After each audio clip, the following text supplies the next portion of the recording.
Nintendo has a long history in the arcades. So strap into your time machine and let's go!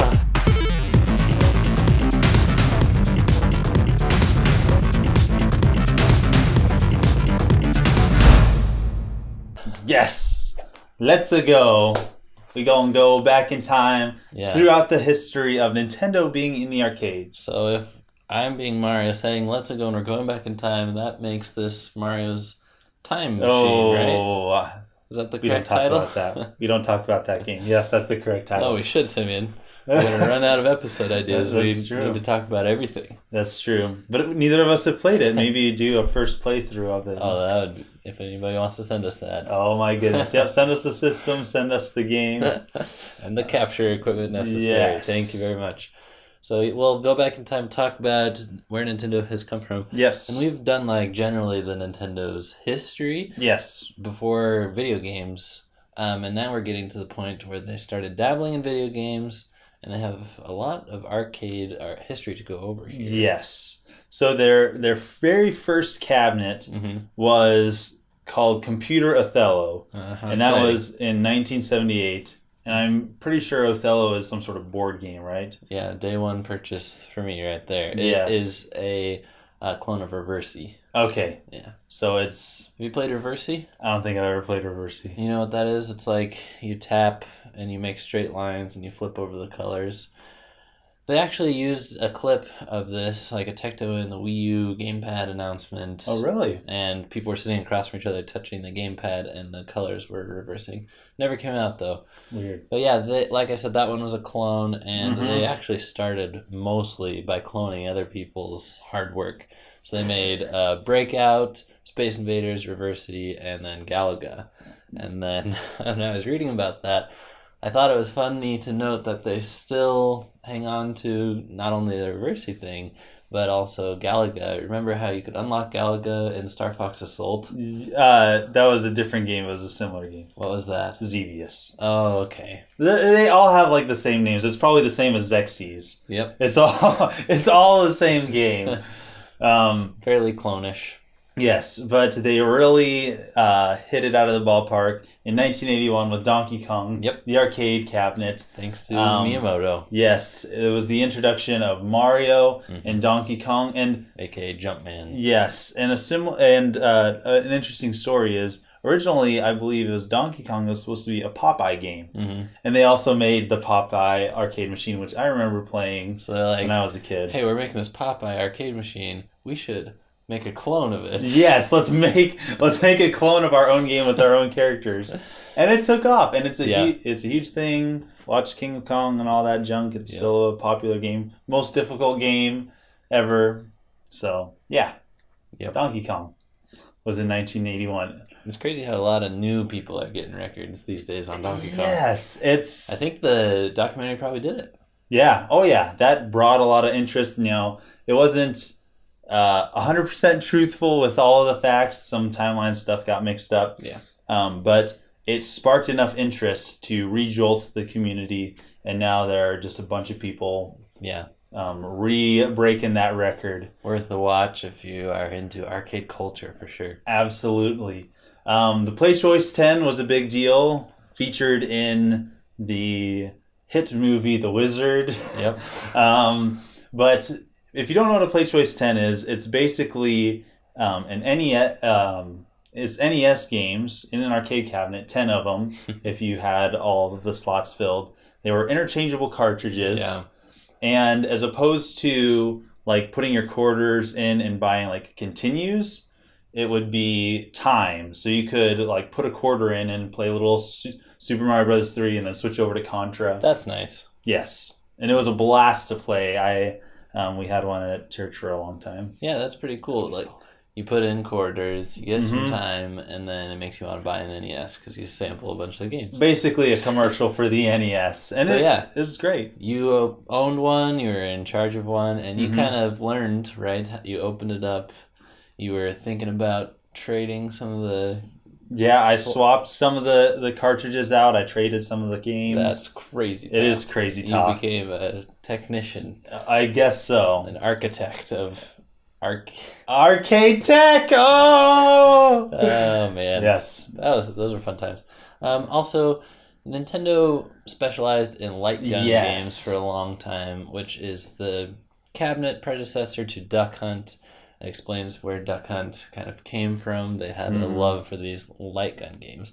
And then where they would put them when Nintendo was first getting their start was in these abandoned bowling alleys. Weird. Like businesses that had gone out of business.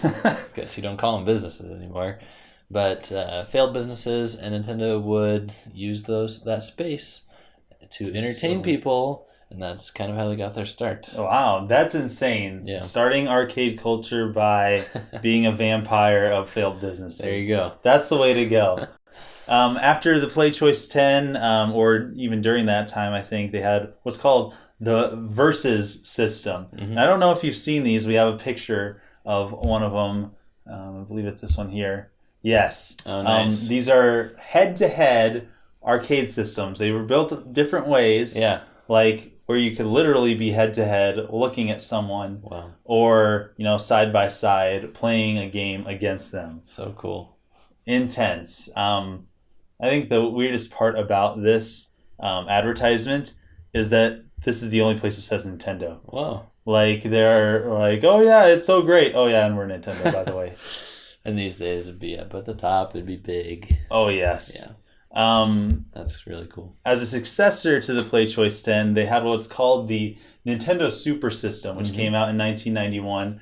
And it was basically the same thing, but for Super Nintendo games. Oh, nice. Where you could sample them. As far as I know, it was only released in the U.S., which is interesting. How did I not know about some of these things? I didn't know about this either. You can see they have weird special controllers on them. Ooh, look at that side cabinet art. Yeah. Oh, yeah. Very 90s. They're attaching stuff to people's faces even before the Virtual Boy. What in the world, Nintendo? But I'm finding conflicting reports as to how many games were released for it. Some say, one of my sources said 10 were released. Yeah. One said 12, but not too many. Why can't people from the 80s and 90s be more accurate? I don't know. I really They're don't. They're like, Super Mario Bros. Came out in 1985. We don't know the actual release date for that game. Really? Really? That's so great. One day in there. Yeah. Mm-hmm. And then, were you finished with that one? Yeah, I was finished with that games. One. Yeah. I was going to say something really cool about the construction of Nintendo's cabinets is that they weren't like traditional screens and monitors like most cabinets were. They actually used pre-recorded images and film projection. What? That is insane. At least for the light gun ones. That is insane. Yeah, I heard that, or I read that they had some special construction. They weren't just ordinary. Yep. Wow, that is bizarre and crazy. Of course, they couldn't be that case for the non-light gun games because, like you said, you could swap out the cartridges, and there was no film stuffed in those, of course. No. But other than that, what's kind of cool about Nintendo's arcade history is that you can see remnants of them. Yes. In WarioWare games, you know how they have like the little collectibles, the toys and things, and then also Super Smash Bros. Oh yeah, has the series, whether it's stickers or trophies, have probably covered every aspect of Nintendo history better than we have. Absolutely. Nintendo being in the arcades is like such a foreign concept to me because I think of them in my home. I know. This, I have 2 more or 3 more that I quickly want to go over. The more modern arcade systems, because we talked about the older stuff. Super Mario Fushigi no Koro Koro Party. My favorite. Which is Dish. Basically Mario Party. It does sound like something you'd eat. It's a remake of Mario Party 5 for 6 players. Okay. In an arcade experience. Now, if they can remake a GameCube game to fit 6 people. Yes, let's hear your rant, Simeon. Yeah. like, I don't want to hear any garbage about them, like, porting games or not being able to port games or stuff being difficult. You made a 4-player GameCube game work on 6 different TV screens for 6 people. I don't know. What else did they do? They also did 3 Mario Kart arcade games. Oh yeah, I've played some of those. Mario Kart Arcade GP series. Some of them have like cameras where you can superimpose your face above your character. That's fun. Absolutely crazy. Mm-hmm. And Luigi's Mansion, the arcade game, which we've talked about a couple of times. There's you can see the different vacuums there that you hold. I love different vacuums that I hold. Yes, and here's a screenshot of the gameplay looks footage. Pretty fun. It does look first person. Quite a bit of fun.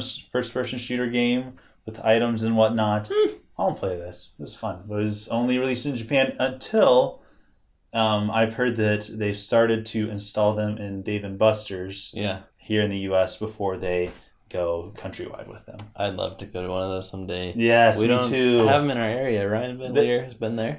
Yeah. Yep. It's like a hole in the country where Dave & Buster's should be. There's none within we'd have to go like 2 or 3 states away just to find one. Okay, 2 things if I can remember them. One, did you see the arcade cabinets that Nintendo produced for Super Smash Bros. Melee to be used in, I think it was EVO, or Genesis, whatever the last biggest tournament was. Okay, we'll put a picture of that. It was epic. And then, what was I going to say? Oh, speaking of first-person shooters like the Luigi's Mansion one, this is a total aside, but it is Switch midnight release launch tonight anyway. Yes. Have you heard about the Way of the Hado? No, I've not heard of this. Okay.